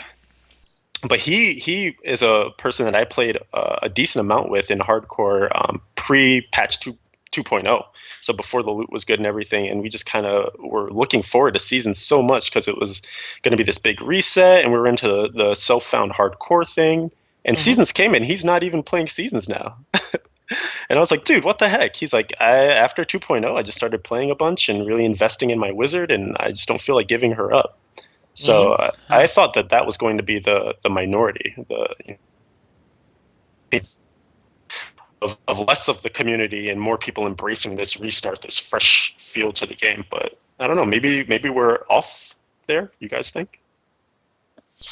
I mean, I really, it's not like we've seen any drastic polls about it or anything like that, but within the realm that I know, at least, the majority of people are playing seasons. And then the majority of people that I know that are not playing seasons are playing console. Yeah, I totally agree. Of the people that I converse with or hear from, almost all of them are playing seasons. But just seeing data in the past and being surprised by it, I would still bet that most people are playing non-seasons. I would not be surprised. Because the really casual players, they don't watch our show. They don't read the forums. They don't go on YouTube and look up videos. They just, every once in a while, they feel like playing Diablo, they load it up. But they're not, it's not a hobby of theirs. It's just an activity they do every once in a while. Mm-hmm. And for those kind of players, it makes sense, right? Like if they have to restart again, like, by the time they log in for their few hours that they dedicate to the game, the season will, be over. And what kind of progress have they made that wouldn't have been better suited just sticking with their main on non-seasons? Yeah, and from stats I've seen in the past, it seems like the vast majority of Diablo players are very casual. That we're kind of the odd ones dedicating our lives to it. Mm-hmm. I'm definitely willing to believe that, considering I'm just gonna go ahead and sleep for 3 hours every night now. That shouldn't have any implications on my life. Why is that a bad thing? You can sleep when you're dead. Exactly. Which, if you play hardcore, will come a lot sooner than you expect. Especially if you're tired all the time, right? You can sleep when your character dies. Oh man. Another thing that I wanted to take from this epic email is he also was talking about the drop rates too, and he took it to a different course actually. He noticed, again, like they 2.1. In fact, he goes as far as to call them silly. What he wonders and is looking for our opinion on is whether this actually kind of takes some of the hardcoreness out of hardcore, or just the game in hardcore with a lowercase h, being really gung-ho about building up your items and grinding and putting in 1,000 hours on one character, because a lot of that time spent to get your character to that perfected level is certainly going to be undercut by these new these allegedly new drop rates. So, Mhm. is this a bad thing? Is this going to hurt the longevity of the game? My Yeah. opinion, Go ahead. sorry, I just real quick before I turn over to you guys, my opinion is that it could, but only if they were no longer going to, support the game. Like if they're going to drop 2.1 and say, all right, have fun, then yeah, obviously, after 2-3 months we'd be done. But the fact Mhm. that they've said, the next season we're adding more items, they keep saying first content patch, so there could be more, and maybe the whisperings of another expansion. I think I'm fine with these drop rates because there's always going to be something new to chase as they add more things. Yeah. First of all, I know Leviathan cut out a little bit because of my horrible interconnection. He was just to reiterate. Horace feels like the drop chances have increased in 2.1 and feels like that makes hardcore too easy. Assuming the drop chances have increased, I think there's really two questions that he's asking here. One is it harder to play on hardcore? And two, is it harder to get Paragon levels or progression overall on hardcore? And to address the first one, I think hardcore always has been and still is as hard as you want it to be. Like, if you really never want to die on hardcore, it's not that hard to do. Like, just Mhm. stack all the defense you can. You can pretty easily get to the point where it would be impossible to die or nearly impossible to die. You can play on whatever difficulty you want. You have very much control over your defense. And a reason why I think that hardcore is good for a lot of people who might not think they're the hardcore type is because you really choose your risk level. Hardcore is Mhm. only hard if you want it to be hard. As far as progressing, yes, it's definitely a lot easier to progress on hardcore than it used to be. That has to do with a lot of things other than increased drop rates, assuming they exist. As Paragon levels are a lot easier to get. They take less experience. Gear overall is better. But I don't know necessarily that it's a bad thing that it's easier to progress on hardcore, because all of that's also true for softcore. Yeah, and also just going back and addressing it from my perspective, is this conversation has been had multiple times in the past when they announced that the shared stashes for Diablo 3. There are a lot of people that are going through and saying, oh well, you're toning down hardcore because you don't lose all of your gear. Where previously you could keep the gear on your character if you were playing with a friend, but all the other stuff you're keeping in your stash or things that you were keeping in your inventory on your character that you weren't actually wearing, it was all gone. So you don't have to reset it anymore. You can always just keep stuff in your stash. You get to keep all of your gold. Yada yada yada. This is the death of hardcore.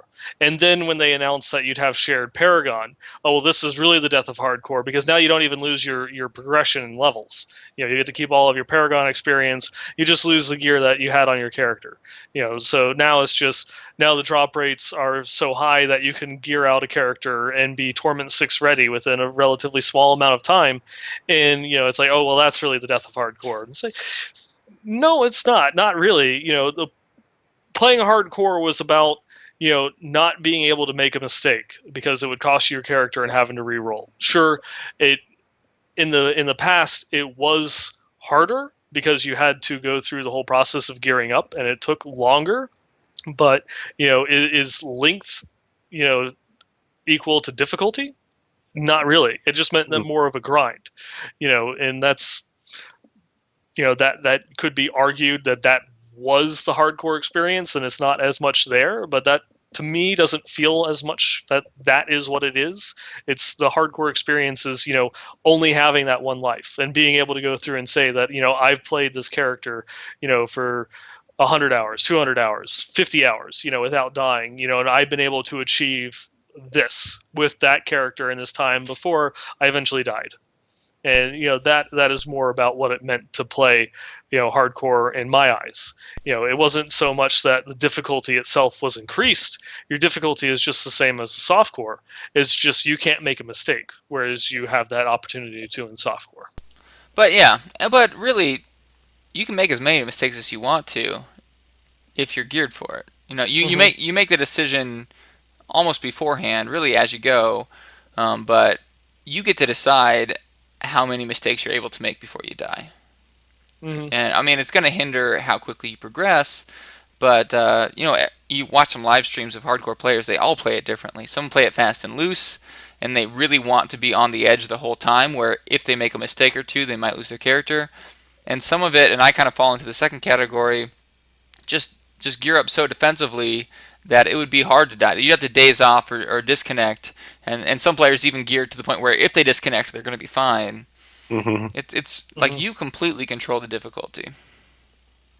That's true. And I guess when you look at it from that standpoint, then the availability of the gear and the ability to get it as quickly as you might be able to, compared to now versus a vanilla Diablo 3 even, could then potentially, support the fact that it's not as hardcore in quotes anymore. But I think really what it boils down to is it's up to the player. You basically set what your goals are going to be in hardcore, how hardcore you're going to be about hardcore even. It gets to this like meta point of, you can really make it as difficult as you want to or not. And I think that's kind of what the developers of Diablo have always wanted to put into our hands as a goal for Diablo 3, revamping Inferno to then go to monster power to say, you want to increase the difficulty, take it up to monster power 10. Putting the control back in the player's hands rather than the game like being this gear check wall. And we started to see a lot of that, and that started to affect the way that a lot of people felt about the difficulty of the game. But you can't please everyone. Yeah. And Mikey had pointed out, I know it was an earlier point, but talking about keeping what you have in your stash tab as being hardcore, you always could mule gear. I mean, if you wanted to, you could keep your gear even after your character died, as long as you weren't wearing it. Seeing we might move on, I'm going to take a quick bathroom break and leave you guys to the next email. Sorry. All right. You want to go through and take another one there, Stephen? Sure, yeah. I'll go ahead and jump in. I saw one from my good friend Ty Bud. I got to get him every week if I can. Comes in with the natural greeting of "Sup, fellas. This should be short and sweet. What is the purpose of rifts, not greater rifts? What do you gain by farming rifts over farming bounties? From what he's seen, rifts have better mob density, but other than that, just more blood shards dropping for him. Legendary drops seem about the same, plus you get the bonus from plus you get the bonus cash from bounties, and maybe we know something he doesn't, so help me out, guys."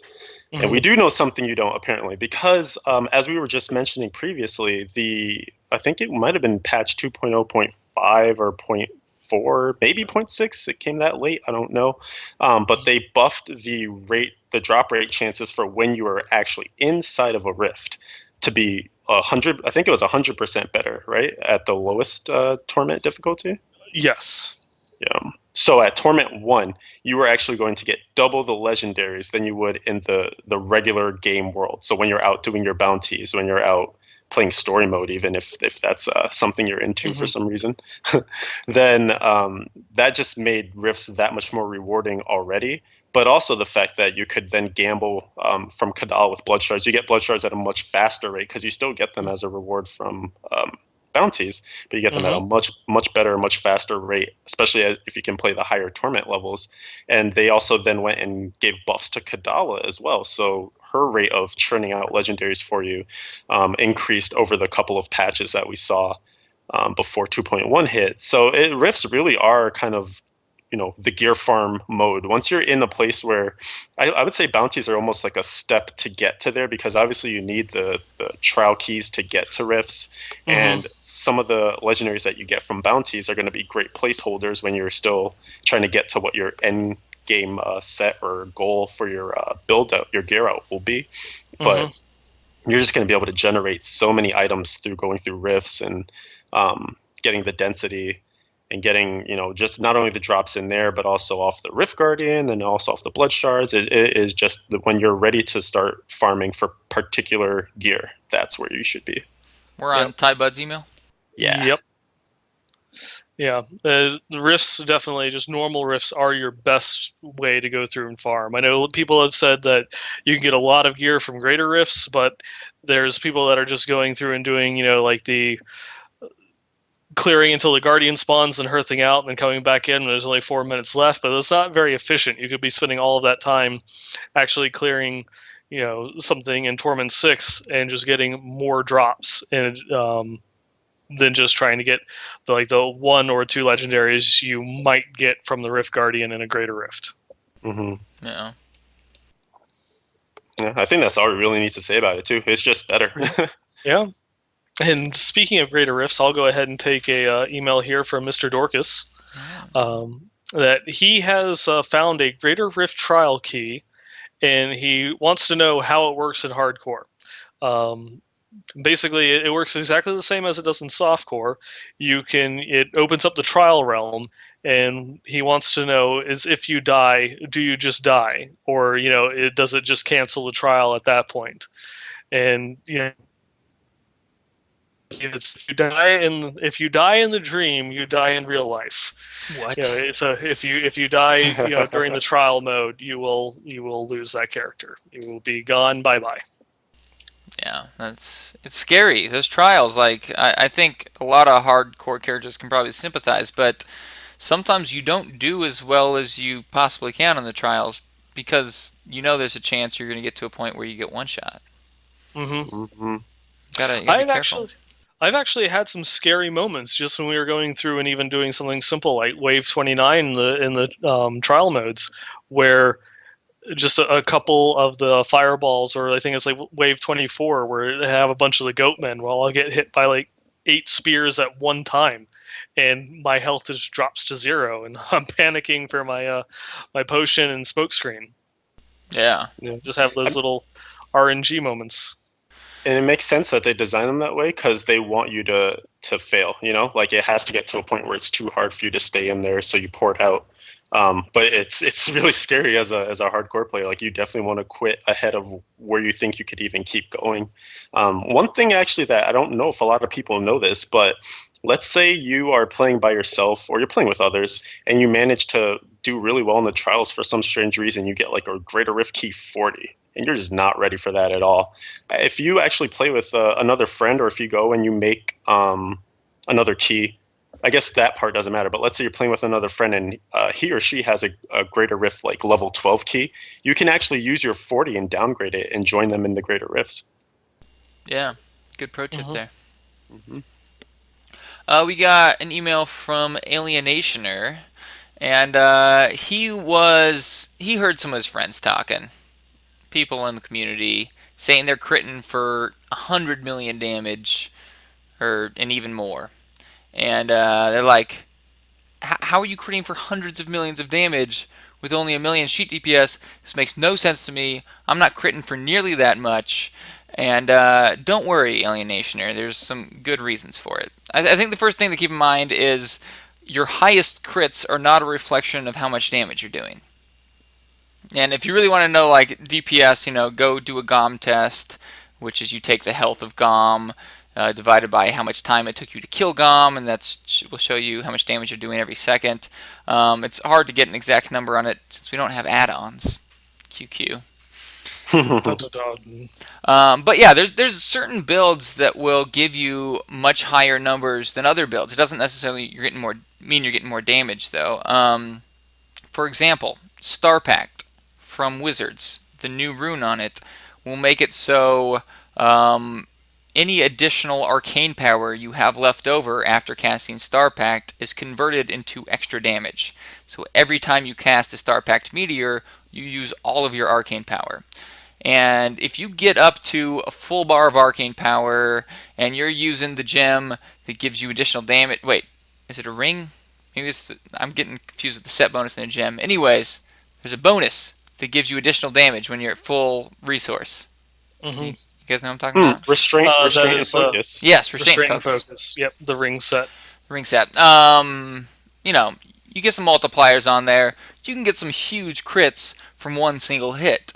But you're only going to be able to cast that, every time your resource bar gets to full. And you might get 200 mil damage in one hit, but that doesn't mean that you're doing, much more damage than someone that's only getting 10 or 15, 20 mil crits. Yeah, it really has to do with your build. I'm sure you guys could come up with some more examples of builds that have really high crits. Mm-hmm. All right, I mean, just obviously taking it back to Demon Hunters, it's having 1 million sheet DPS and using cluster arrow.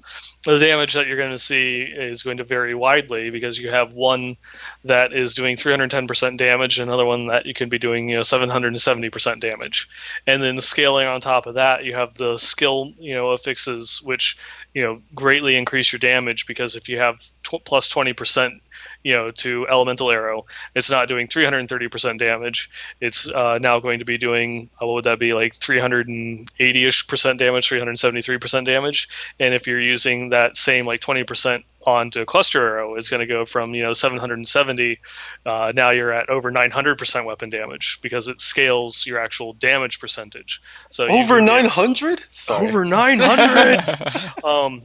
That your numbers start getting ramped up significantly higher there as you add on the item affixes, and then the elemental affixes, and scale on top of that. So it can get pretty ridiculous that even though you only have like a million sheet DPS, the other stats that you have on your gear and the skills that you're using, in addition to your passives or legendary bonuses and such, all factor into that. Mm-hmm. Yeah, I mean, if you think about it too, like popular two-hander builds, like Crusaders, for instance, can get massive crits if they're using the right thing. So, like, if you use a two-hander, and then you also use your Laws of Valor with critical that that buffs your critical damage. You also are in Akaras, this gives you a 35%. It's just all multipliers. I think that's what it basically comes down to. If you have tons of multipliers, you have tons of, like Naimo was saying, skill damage increasers, element damage increasers, and of course too, like some of the gems that are introduced to the game in 2.1. For instance, the Miranai, as people have been saying in chat, is an incredibly strong one because it starts whenever you smite an enemy with a 15% chance to smite. That with a little bit of holy buffing it up, holy elemental skill percent can just make for massive crits. Elite damage increase as well is going to add on to that. So yeah, your numbers will get up there for sure. But like Archon was saying, it's not a great reflection of how much damage you're doing, like actual damage. Yeah, that's all that really matters is DPS. Mm-hmm. Yeah, DPS and the skill modifier. Obviously, an easy way to get over the 100 million crit is, the Smite gem. But people were getting 100 million crits, months ago using, something like Tall Man's Finger with their pets. There are plenty of ways and skills that you could do to get over 100 million, and much higher than that with certain combos. Mm-hmm. Yeah. But it's all about if you. Sorry, I was just going to quickly say it's really about if you like the burst playstyle. I think because. For instance, like the Sun Wukong monk set, like a lot of that is bursty damage because you're getting your proc off of spending all the spirit as much as possible, as often as possible, and so it's very bursty, but it's not consistent, outputs of damage. Yeah. But sorry, I didn't mean to cut you off. Go ahead. No problem. Just a quick question though. While we're on this topic, is what do you crit for with your Smite gem and with your Condemn? As I noticed, a lot of times we'll be going through and running, and I'll just see, 7 smites come down from the heavens, and all of a sudden the elite pack is gone when we're going through and running in rifts. So right now, when the numbers are at their best, like when I'm getting. Because I kind of play inefficiently when I'm farming because I'm lazy. But if I can pair up my Law of Valor critical, using that with the 5-second window where it increases our critical damage, and then a smite comes down during that time too, the Condemn will do about 48 to 50 mil, because I have some holy damage that's buffing that up, and some elite damage, so especially on elites. And the Miranai will be doing like about 101 to 110. Nice. Beautiful. It is insane. Beautiful, they beautiful. They really melt. It's pretty sexy. All right, who wants to grab the next email? Let's see. What else do we have here? Did you want to do the Vine UK one? Oh yeah, I'll go through. I'll take Vine UK. This one is something that we touched on briefly previously. That was going through and talking about the exploit that people used in order to gain an absurd amount of Paragon levels while just sitting in town while their friends went and cleared out the Greater Rift trials for them. And he's just going through and talking about there's a lot of people out there that are really upset by this. that people are going through. They use these exploits. They gained a whole bunch of Paragon experience, and they're going to be sitting up at the top of the Paragon ladder, for this season.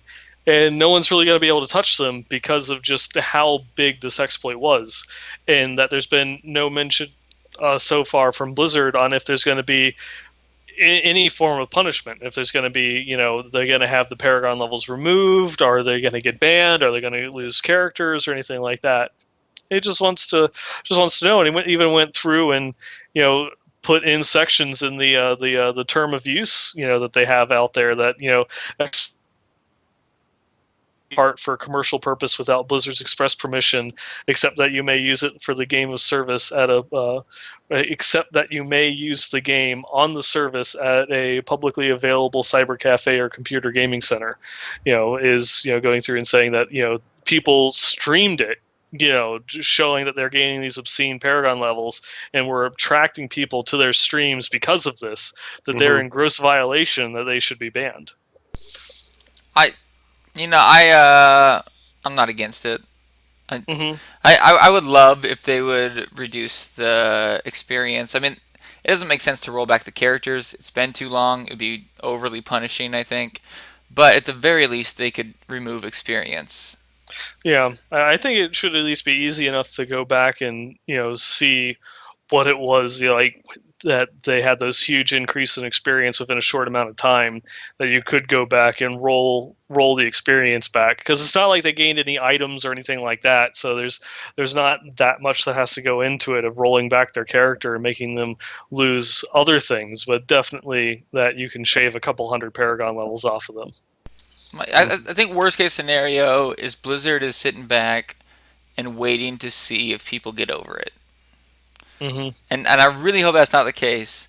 But at the very least, I would expect Blizzard to give us a reason why they don't feel it's worth it to remove the experience from the people who use the exploit. Or maybe there's a reason why it's much harder to track than we think it is, and we haven't seen it yet. But I think we're at least due an explanation from Blizzard. Yeah, I wonder too if it's one thing where, because the season is going to be some sort of duration, hopefully longer than shorter, from my own personal feelings, it might just be that it won't matter in the end if you really think about it, because we've discussed previously that the getting from Paragon 0 to Paragon 600, and then getting from Paragon 600 to 800 is about equivalent, right? Yeah. So if you think about it, these people have gotten to the point where they're probably, going to get to 600 far faster than anyone who is playing the game legitimately. But at some point, those people who are playing legitimately will catch up. And those others who did the exploit, they'll still be gaining extra experience ahead of what they should be on schedule for, because they accelerated their schedule, but it will because they're getting less levels, less stats from it. So at some point, the people who are going to compete, and probably the people who care the most, the ones that are trying to compete against those exploiters, they kind of shrink that gap. I mean, it's still unfair for sure, and I would like to see action done, or at least a formal statement. But I'm wondering too if it's what the kind of thing where they're like, in the long grand scheme of things, it might not matter that much, so maybe we won't make a big deal of it and just change it in season 2. Yeah, I think that is the best you can say, is it might not matter. Maybe that it probably won't matter, but you definitely can't say it won't matter. Because it might get to, because a lot of people, even though there's not a Paragon leaderboard, care a lot about Paragon, and it really might get to the point that the number one Paragon was someone who used the exploit. But I think more important than that is you're teaching players that it's worth it to use exploits. If Blizzard is consistently aggressive against people who use exploits, which are obviously exploits, they're not using it on accident, they know it's an exploit and they're using it, then players will learn over time that Blizzard doesn't put up with it and it's not worth it to use exploits. I think Blizzard really needs a really good reason to not reduce the XP. And I'm not saying they don't have it, I'm just saying if they do, we should be hearing about it by now. That's another great point. Yes, something I hadn't really tagged, is that you kind of want to set the culture, right? Because the seasons are supposed to be this competitive thing, and if you allow this element, like let's say you knew that there were players taking steroids, gaining extra benefits, and it went unchecked, so they set world records in track and field or something, and all those records are illegitimate, all those gold medals are actually like not theirs, it shouldn't be. It kind of puts salt in your wound, and it kind of makes you say, why should I even compete? Exploits are going to be found, and then if nothing happens, then if I don't find them, then I'm just SOL. So what the hell? Yeah, it becomes part of the gameplay, is constantly checking live streams wherever you can to see if there's any exploits you could use. And yeah, it's just not good. I don't like it. Well, I could take this email from Hainujan. I hope I'm saying that right, but I'm probably not. And he has some great things to say. By the way, we get so many emails talking about how awesome Leviathan is as an addition to the show that we just ignore them all at this point because we would vomit from how much. Yeah, it's just too much. We go, okay, we get it. Leviathan's amazing. We know. Oh, guys. But no, yeah, like honestly, I didn't think it was possible, but we've only gotten positive things about Leviathan. So please send in some negative criticism to Leviathan to balance it out a little bit. Definitely. Otherwise, next week you'll be tuning into the Leviathan show with Can all three hosts just be Leviathan? Can it just be Leviathan talking to themselves? Let's hope it never gets to that. For my sake and all of our sake. We might need to clone Leviathan a few times. I don't know. But he goes on to talk about how he misses the build of the week portion. And more importantly, this is something that the Diablo devs are always asking for. He explains why he misses the build of the week session, which is of course more important. He says that he liked getting notes on the philosophy of other classes because it taught him how he might play classes that he's not experienced with. And I think it's a really good point. And it got me thinking that although the build of the week section took up a lot of time on the show, and we don't always have time for that, especially we have a lot of news or a lot of stuff going on. Maybe we could benefit from like a class-specific pro tip of the week, or some kind of discussion on a specific class that would benefit people who aren't experienced with that class. Yeah, I just thought. I mean, something maybe we'll discuss off podcast, of course. Yeah. Well, yeah, I mean, like, there are people who reach out sometimes on Twitter and things like that and are saying, hey, like, I noticed you guys don't do a lot of, like, Witch Doctor coverage because, all three of you are concentrating on your seasonal classes right now, and that's, what you're really gung-ho about. Would you ever want, a guest appearance or even just some info to spew out there? I'm like, sure, bring it on. Like, even if we, don't... Because you see our layout right now is still not even perfected, right? We're professional procrastinators for sure.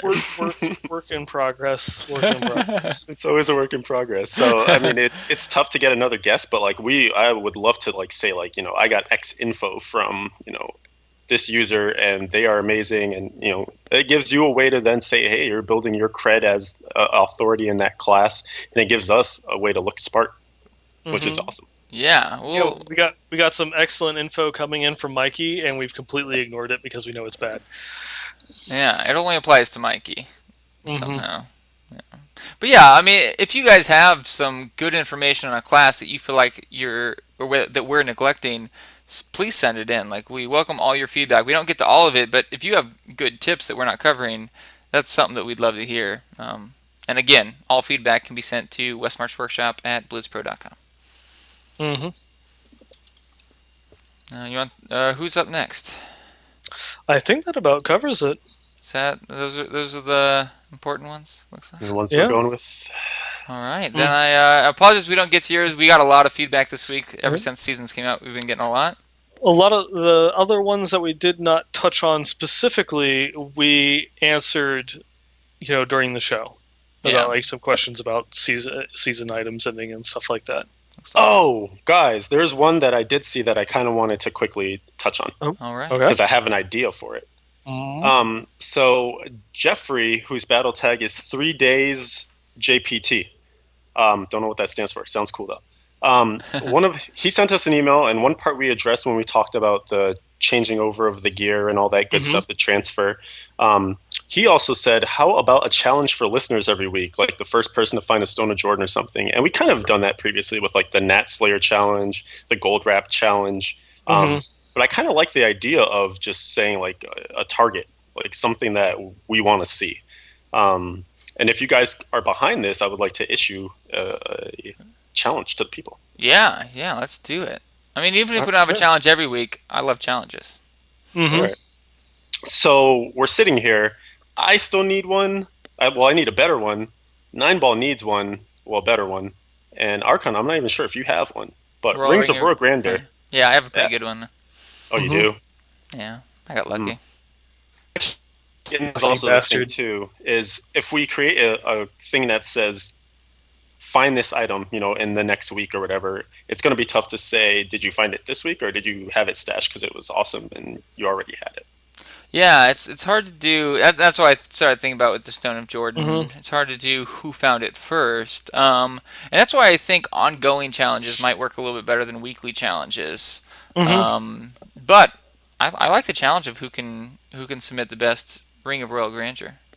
Yeah. Send it in. I guess let's should we should probably open it up. It's not just whether it's on season or non-season, because I know we do have some a lot of listeners that are not playing season characters. So submit whether it's something that you've had in your stash since March, or something that you've just picked up while leveling in your leveling a seasonal character. Send it in. Let us see it. Yeah, and of course, any amazing items you get or funny items you think are worth showing off, you can send them in to the same email address, westmarchworkshop@blizzpro.com. We usually pick about 5, and we're about to get to that section right now. Yay! Yeah, you guys ready? I'm ready. Let's do this. All right, we got some exciting ones this week.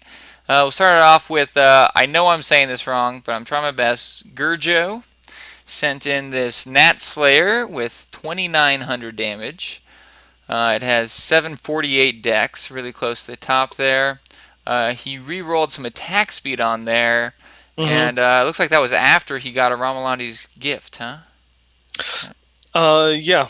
I Yeah, mean, with the number of affixes that it has, it obviously was. With him re-rolling the attack speed, I want to say it probably rolled.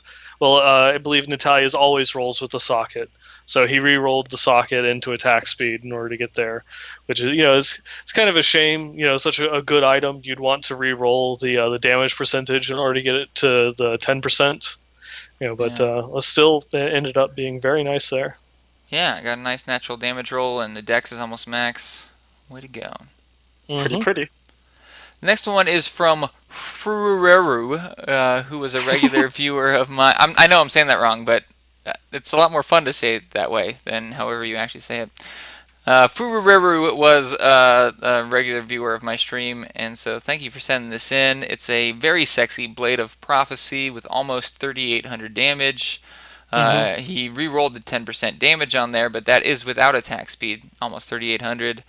964 strength, 9% reduced cooldown, which is pretty nice for Crusaders, and got the socket on there, of course, with the Romulandi's gift. This is a really great Hmm. Blade of Prophecy.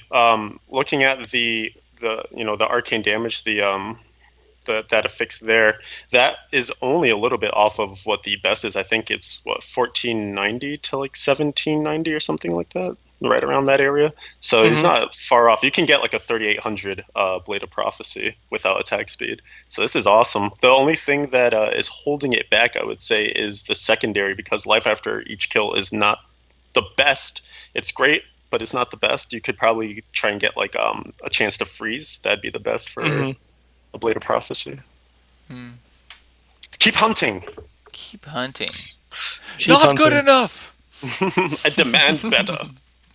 Alright, we got from CC123, he sends in a lot of stuff. We got this Maximus, which is almost exactly 3,800. It's 3,800.1. Hmm. 19% fire skill damage. He re-rolled to get 10% damage on there. Looks like he probably maybe re-rolled a socket or got the Remeliner's gift beforehand. 11, 12 strength, and then of course the socket. Really, really great looking Maximus. Mm-hmm. And It he is and he has beautiful. fear on hit. I guess not quite as good as chance to freeze there. Mm-hmm.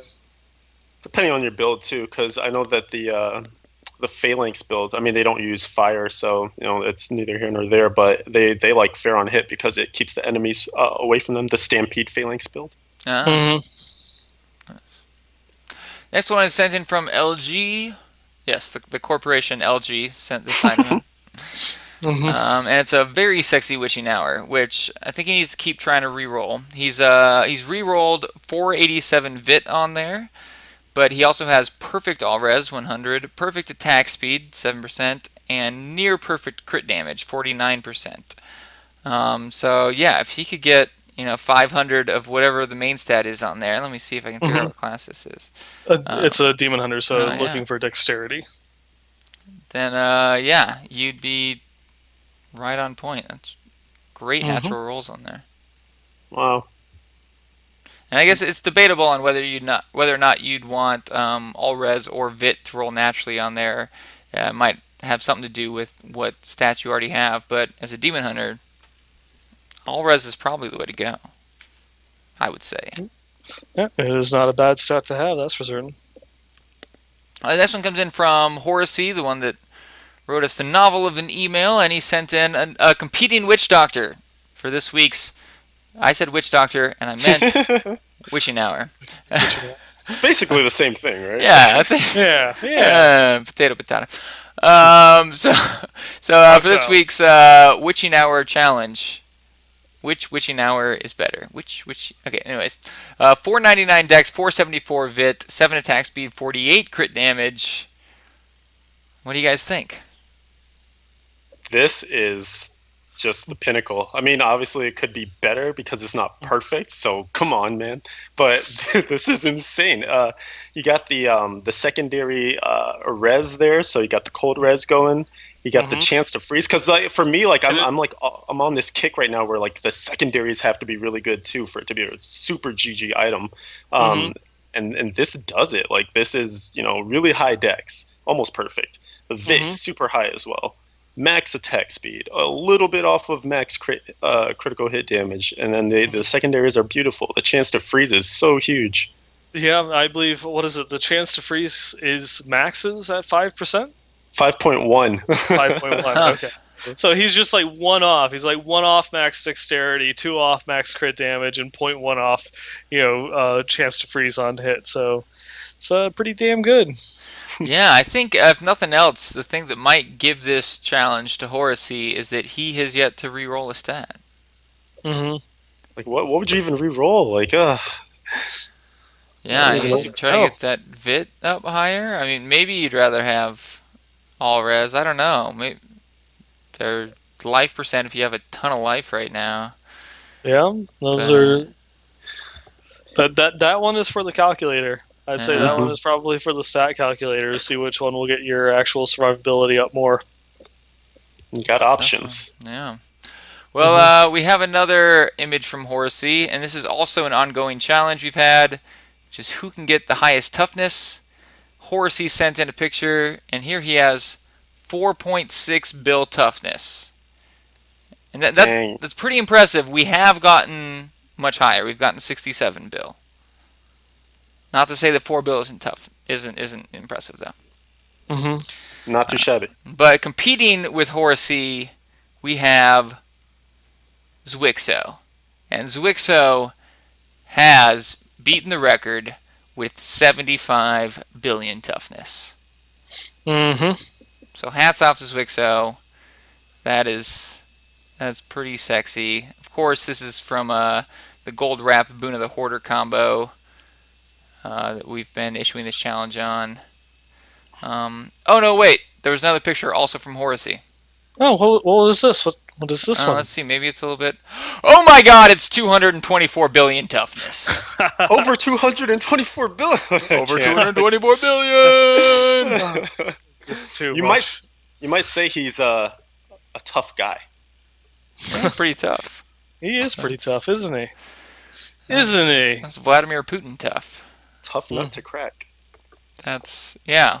So that's the new record, almost quadrupled. Our old record, Ugh. way to go, man. 224 billion. Mm-hmm.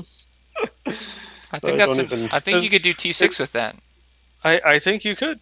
I think you could, and you can go through and see. Again, this is of course thanks to the gold realm and going through and picking up the gold, because you can see he just picked up 45 million gold. Oh yes, Go and get that. yeah, there it is, Whereas, 45 mil. yeah, whereas the previous record, I believe they'd only picked up like 7 million at once. Only In that 7 mil. only 7 million gold. So Poultry. yeah, I'm sure someone can do better. I'm sure someone can do better, and I can't wait to see what it is. That's pretty ridiculous. Oh man. People are saying in chat that he must lift. Yeah. Uh-huh. You even lift, bro? Well, once you reach 250 billion toughness, your hero will turn into stone. We have no way to disprove that statement. Could be entirely true. Find out next week on Westmarch. Yeah, that's the number to beat, guys. Send in a screenshot if you can get more than 224 bill. As the workshop turns. Yeah. Ooh. Well, we're reaching a close, and I wanted to throw this in somewhere as a little public service announcement. Personal story of mine. I got hooked to a really dangerous substance that almost ruined my life a few years back, and it was called Cookie Clicker. Oh god. Oh. It was horrible. My life's just a blur during that period of my life.